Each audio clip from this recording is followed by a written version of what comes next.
तो उनके साथ रहना चाहते हैं। अगर वो आरक्षण नहीं करेंगे तो ये भी बात सही है, 100% मैं उनसे विद्रोह करूंगा, उनसे लड़ाई लड़ूंगा, क्योंकि हम समाज के साथ हैं, किसी दल किसी नेता के साथ नहीं है। और रहा कि आने वाला समय जो होगा वो निषाद समाज के लिए निर्णायक होगा। केंद्र सरकार इस पर सोचे कि आरक्षण समाज को कब दे। और रहा कि विपक्ष अभी सत्ता में नहीं है, हम चाहेंगे कि अगर मोदी जी आरक्षण नहीं देंगे तो विपक्ष से कैसी बात हो, वादा हो कि हम आने वाले समय में निषाद को आरक्षण दे, तो हम उसके साथ भी जाना चाहेंगे। या बहुत सारा विकल्प है हमारे पास। अभी देश में वन नेशन वन इलेक्शन की बात चल रही है, आपको क्या लगता है कि ये कितना जरूरी है? देखिए, ये पहले भी हुआ है और ये असफल रहा है, और अभी देश में फेयर चुनाव कराने की आवश्यकता है। और ये जरूरी नहीं है कि मान लीजिए कि अभी चुनाव कराएंगे, बहुमत पे सरकार चलता है, बहुमत आगे पीछे हो गया, सरकार गिर जाता तो फिर बीच में इलेक्शन होगा, तो इससे हमारे देश को कोई नुकसान नहीं हो रहा है, ठीक है। और इसके लिए भी अगर एक अच्छा पॉलिसी बनाइए और इसके जनता के बीच में लाइए कि इससे समाज का, अगर राज्य का, देश का भला होगा तो देश के लोग इसको अपनाएंगे। लेकिन सिर्फ एक रणनीति बना के, सिर्फ चुनाव जीतने के लिए एक एजेंडा बना के, ऐसा नहीं होना चाहिए। आप लग रहा है कि ये सिर्फ एजेंडा बनाने? हाँ, ये एजेंडा बना के यूपी चुनाव से पहले कर लेना चाहिए था भाई। यूपी चुनाव के टाइम में ये सोच रख लेना चाहिए अपना, आपका 5 साल पूरा होने से के बाद आपको ये सोच आ रहा है कि देश में एक साथ चुनाव होना चाहिए। जब यूपी इलेक्शन था 2022 में, तभी क्यों नहीं मोदी जी को याद आया कि देश में एक साथ चुनाव कर देते हैं, ताकि देश में मोदी जी का भी कुर्सी चला जाए और सबका कुर्सी चला जाए। आपका समय पूरा हो गया, उसके बाद आप ये बात कर रहे हैं। आप योगी जी को सरकार बना दिए, उसको टाइमलाइन से बाहर कर दिए, अभी उनको एक्स्ट्रा 2 साल देना चाहते कि 2029 में उनका चुनाव हो। और आप देख रहे हैं कि बहन ममता बनर्जी का सरकार अभी 2 साल भी नहीं हुआ, ये सरकार भंग हो जाए। तो ऐसा नहीं होता है। आप अपने एजेंडा के लिए कुछ मत कीजिए भाई। ये देश है और देश किसी का जागीर नहीं है, देश का 150 करोड़ जनता का ये देश है। और देश जो भी पैसा खर्चा होगा चुनाव के दौर में, ये देश का जनता का टैक्स का पैसा है, इसका अपने फायदा नुकसान में मत लीजिए। हाँ, देश का फायदा अगर हो तो लाइए, प्लेटफॉर्म पे लाइए, इस पे चर्चा कीजिए। एक और बड़ा मुद्दा आ रहा है धर्म को लेकर, और ये बात इस बार एनडीए की तरफ से नहीं हो रहा है। जो इंडिया के नेता हैं उदय स्टालिन, उन्होंने सनातन धर्म को खत्म करने की बात करी है, तो फिर से धर्म आ गया है चुनाव के चर्चा के। तो यही बात है ना, चुनाव में पॉलिटिकल पार्टी जो भी लोग धर्म की बात करने लगे हैं, या धर्म के नाम पे वोट मांगते, मंदिर के नाम पे वोट मांगते, मस्जिद के नाम पे वोट मांगते, उससे गलत इंसान, घटिया इंसान कोई हो ही नहीं सकता। कोई नेता का काम क्या है? हॉस्पिटल बनाना, स्कूल बनाना, ना ही मंदिर मस्जिद करना है, ना ही धर्म की बात करना। उसको तो हर जाति धर्म, हर लोगों के लिए रक्षा के लिए सरकार का काम करना है। और जो व्यक्ति धर्म विशेष का बात करे, जाति विशेष की बात करे, वो राज्य के लिए और देश के लिए अच्छा नहीं हो सकता। हाँ, अपने अधिकार के लिए लड़ाई लड़िए, ये अपने जगह अच्छी बात है। आज मैं अपने निषाद समाज के अधिकार की बात कर रहा हूँ, लड़ाई लड़ रहा हूँ, क्योंकि मैं निषाद कुल में जन्म लिया, इसलिए मैं आज इसके हक अधिकार की लड़ाई लड़ रहा हूँ। हम नहीं लड़ेंगे तो कौन लड़ेगा? लेकिन जब मैं सरकार में आ जाऊँगा या पावर में आ जाऊँगा, तो मेरा तो सभी राज्य के जितने भी लोग हैं सभी के लिए हमें एक योजना लाना है। जैसे हमें बिहार में मंत्री बनने का मौका मिला, हमने पशु एवं मत्स्य संसाधन विभाग था, हमने हर योजना एक व्यक्ति के लिए नहीं चलाया, हर लोगों के लिए चलाया। तो सरकार का यही काम होना चाहिए, हर धर्म के लेके चले, हर जाति को लेके चले। और चुनाव में सिर्फ अपने पार्टी को जिताने के लिए कोई रणनीति बना रहे, ये सही नहीं होना चाहिए। देश के जनता आगे बढ़ना है। आप 1.25 महीने से घूम रहे हैं, ये कर रहे हैं, हम देख रहे हैं कि कई लोग, आम लोग आपसे आते हैं, मिलते हैं। क्या फील करते हैं कि वो जब आपके पास आते हैं, चाहे वो बुजुर्ग महिलाएं हों, छोटी बच्ची हो, उसके दिल में भी सपना है कि हम IPS बनेंगे, IAS बनेंगे, इन सब चीज़ों को देख के आपको कैसा लगता है? देखिए, समाज, देश बहुत आगे निकल गया है। हमारा देश इतना आगे निकल गया कि चांद पे हम जाके ढूंढ रहे हैं कि ऑक्सीजन है या नहीं है, वहाँ पे रिसर्च कर रहा है। लेकिन आज भी इस धरती पर रहने के लिए लोगों के लिए घर नहीं है। आज भी बच्चे जो है इलाज के अभाव में मर रहे हैं। और ये सब खास करके गरीब, पिछड़ा, दलित, ऐसे वर्ग के लोग हैं जो ऐसे स्थिति में हैं। तो सरकार का काम है इसको आगे बढ़ाना, लेकिन सरकार तो जाति धर्म में उलझा के रखता है। सिर्फ 5 किलो चावल ही विकास मानता है, उसके बच्चे का नौकरी के बारे में फिक्र नहीं करता, सोचता नहीं है। तो आज लोग है ना, सन ऑफ अल्लाह को अपना बेटा, अपना भाई, अपना दोस्त, अपना मान रहा है। इसलिए आज खुशी मन से कि मेरे भी जात में कोई ऐसा बेटा पैदा हुआ कि जो समाज के हर तकलीफ लोगों का आँख का आंसू पोंछने के लिए कोई आया, तो खुशी मन से वो लोग आते हैं। हमें भी गर्व होता है, खुशी होता है कि हम ऐसे लोगों के लिए काम कर रहे हैं जिनके लिए कोई लड़ाई नहीं लड़ रहा है, कोई आवाज़ नहीं उठा रहा है। मुझे खुशी इसी बात का हो रहा है कि मैं उनके लिए कुछ मेहनत कर रहा हूँ, जो उसका कल परिणाम बेहतर होगा। आज बिहार में कल तक निषाद को कोई जानता नहीं था, पहचान नहीं था। सहनी का मतलब क्या? उसी से जुड़ा सवाल है कि आप 4.5 करोड़ के रथ लेकर जा रहे हैं उन इलाकों में जहाँ मुझे नहीं लगता कोई बड़ा नेता कभी जाता होगा, ये करता हो। इसके पीछे क्या है?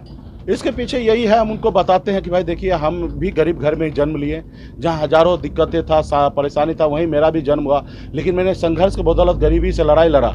हम 900 रुपये महीने पे नौकरी करते थे, 30 रुपये रोज़ कमाते थे। उसका कमाने के बाद भी हमने संघर्ष की बदौलत हम मुंबई जैसे शहर में कामयाबी हमने पाया। आप भी संघर्ष कीजिएगा, आप भी लड़ाई लड़िएगा, ईमानदारी से आगे बढ़िएगा, तो जो जगह हम मुकाम हासिल किए वो एक गरीब मजदूर का बेटा भी मुकाम को हासिल कर सकता। बाबा साहब ने संदेश दिया कि लोकतंत्र में जनता ही मालिक है, वोट के दम पर राजा अब बनेगा, राज्य का मुख्यमंत्री और देश का प्रधानमंत्री बनेगा। राजा का बेटा अभी प्रधानमंत्री या मुख्यमंत्री नहीं बनेगा। तो हम लोगों को जागरूक कर रहे हैं कि जो काम मैं कर सकता हूँ, जिस मुकाम पे हम पहुँच सकते हैं, उस मुकाम पे आप भी गरीब पिछड़ा का बेटा भी पहुँच सकते हैं। सिर्फ आपको उस रास्ते पे काम करना है। और लोगों को जागरूकता देने के लिए आज हम करोड़ों की गाड़ी में घूम रहे हैं। तो ये उनको बता रहे हैं कि ये काम आप भी कर सकते हैं, सिर्फ मैं नहीं कर सकता हूँ। हर लोग ईमानदारी से कर सकते थे। हमारे डॉक्टर भीमराव अंबेडकर ने कितने गरीबी से, कितने परेशानी से निकले, लेकिन उसके बावजूद भी वो संघर्ष को बदौलत लड़ाई लड़के और एक देश के संविधान देके गए। उसमें आज लाखों करोड़ों दलित भाई का आज उत्थान हो रहा। उसी को देख के ओबीसी आरक्षण लागू हुआ, उसी को देख के ईडब्ल्यूएस भी आरक्षण लागू हुआ। तो कहीं ना कहीं एक गरीब पिछड़े लोगों के लिए ऐसी व्यवस्था बनता है, जब एक लोग किया है तो दूसरे लोग भी करते हैं। तो उसी तरीके से आज अगर अपनी आवाज़ की लग को बुलंद करेंगे, तो शायद मुझे देख के कोई अन्य समाज के लोग भी, धनवान व्यक्ति अच्छा जगह पे है, तो वो मुकेश सहनी को देख के वो भी ये काम करें। और जब वो काम करेंगे तो परिणाम फायदा होगा। लड़ाई में दो ही चीज़ होता है, हार या जीत। लेकिन जो घर में बैठे रहे तो उसको हार ही होता है। जब मैदान में उतरिएगा तो आपको सफलता भी प्राप्त होगा। तो आज हम लोग मैदान में उतरे तो सफलता भी प्राप्त होगा, कभी हार भी होगा, लेकिन सफलता जरूर पार होगा। आज बिहार में हमने देखा कि बिहार में कोई नहीं जानता मिला। हमने पशु एवं मत्स्य संसाधन विभाग था, हमने हर योजना एक व्यक्ति के लिए नहीं चलाया, हर लोगों के लिए चलाया। तो सरकार का यही काम होना चाहिए, हर धर्म के लेके चले, हर जाति को लेके चले। और चुनाव में सिर्फ अपने पार्टी को जिताने के लिए कोई रणनीति बना रहे, ये सही नहीं होना चाहिए। देश के जनता आगे बढ़ना है। आप 1.25 महीने से घूम रहे हैं, ये कर रहे हैं, हम देख रहे हैं कि कई लोग, आम लोग आपसे आते हैं, मिलते हैं। क्या फील करते हैं कि वो जब आपके पास आते हैं, चाहे वो बुजुर्ग महिलाएं हों, छोटी बच्ची हो, उसके दिल में भी सपना है कि हम IPS बनेंगे, IAS बनेंगे, इन सब चीज़ों को देख के आपको कैसा लगता है? देखिए, समाज, देश बहुत आगे निकल गया है। हमारा देश इतना आगे निकल गया कि चांद पे हम जाके ढूंढ रहे हैं कि ऑक्सीजन है या नहीं है, वहाँ पे रिसर्च कर रहा है। लेकिन आज भी इस धरती पर रहने के लिए लोगों के लिए घर नहीं है। आज भी बच्चे जो है इलाज के अभाव में मर रहे हैं। और ये सब खास करके गरीब, पिछड़ा, दलित ऐसे वर्ग के लोग हैं जो ऐसे स्थिति में हैं। तो सरकार का काम है इसको आगे बढ़ाना। लेकिन सरकार तो जाति धर्म में उलझा के रखता है। सिर्फ 5 किलो चावल ही विकास मानता है, उसके बच्चे का नौकरी के बारे में फिक्र नहीं करता, सोचता नहीं है। तो आज लोग है ना, सन ऑफ अल्लाह को अपना बेटा, अपना भाई, अपना दोस्त, अपना मान रहा है। इसलिए आज खुशी मन से कि मेरे भी जात में कोई ऐसा बेटा पैदा हुआ कि जो समाज के हर तकलीफ लोगों का आँख का आंसू पोंछने के लिए कोई आया, तो खुशी मन से वो लोग आते हैं। हमें भी गर्व होता है, खुशी होता है कि हम ऐसे लोगों के लिए काम कर रहे हैं जिनके लिए कोई लड़ाई नहीं लड़ रहा है, कोई आवाज़ नहीं उठा रहा है। मुझे खुशी इसी बात का हो रहा है कि मैं उनके लिए कुछ मेहनत कर रहा हूँ, जो उसका कल परिणाम बेहतर होगा। आज बिहार में कल तक निषाद को कोई जानता नहीं था, पहचान नहीं था। सहनी का मतलब क्या? उसी से जुड़ा सवाल है कि आप 4.5 करोड़ के रथ लेकर जा रहे हैं उन इलाकों में जहाँ मुझे नहीं लगता कोई बड़ा नेता कभी जाता होगा, ये करता हो। इसके पीछे क्या है?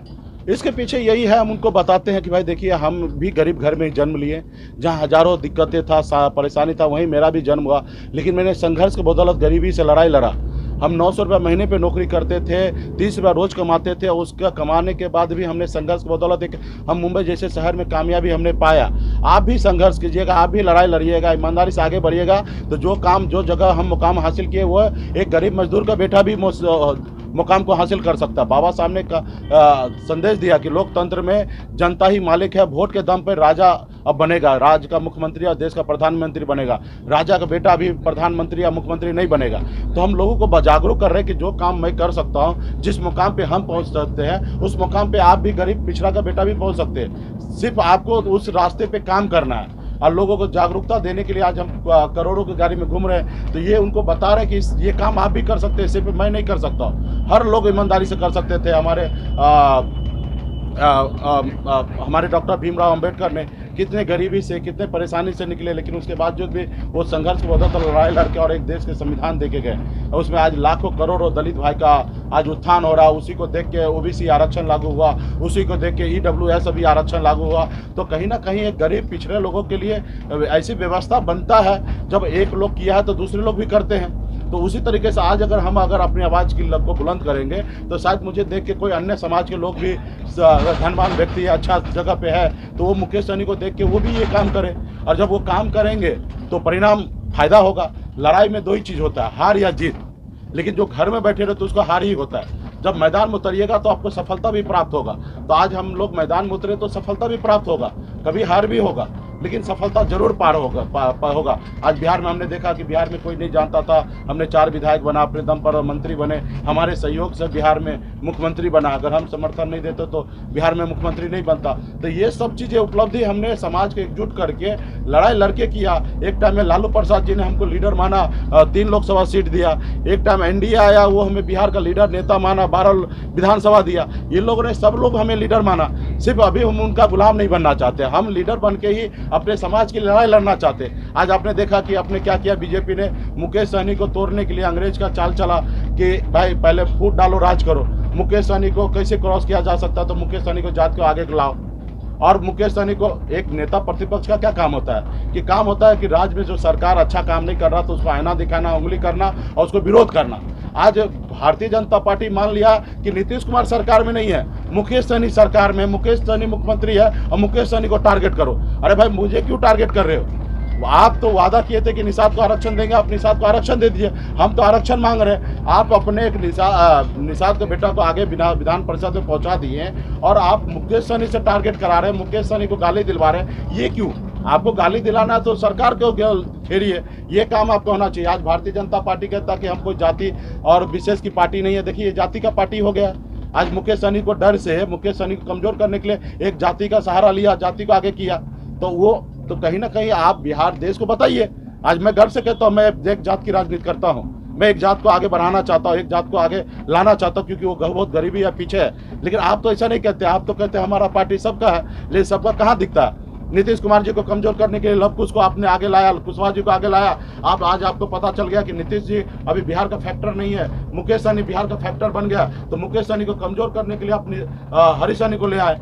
हरीश सहनी से दिन रात आप गाली दिलवा रहे हैं। हम उनको शुभकामना दे रहे हैं और समाज को भी पता है ये गाली हरीश सहनी नहीं दे रहा, भारतीय जनता पार्टी दिलवा रहा है। हरीश सहनी तो हमारा भाई है, वो तो हमारे दल में भी आया था, उन्होंने हमारे साथ संकल्प लिया था, कसम वादा खाया था कि बीजेपी पार्टी का जो उद्देश्य है उसको हम पूरा करेंगे इस जिंदगी में। अपने माँ बाप, अपने रिश्तेदार का लेकर संकल्प लिया था। तो खैर वो नहीं कर रहे, उनको बुलवाया जा रहा, उनको भी लगता है कि भाई हमको इसीलिए बनाया है, तो वो कर रहा है, वो अपना ड्यूटी निभा रहा है। लेकिन जो ऑर्डर दे रहा है तो उनको सोचना है, मारने वाले से ज़्यादा गुनहगार होता है मरवाने वाला।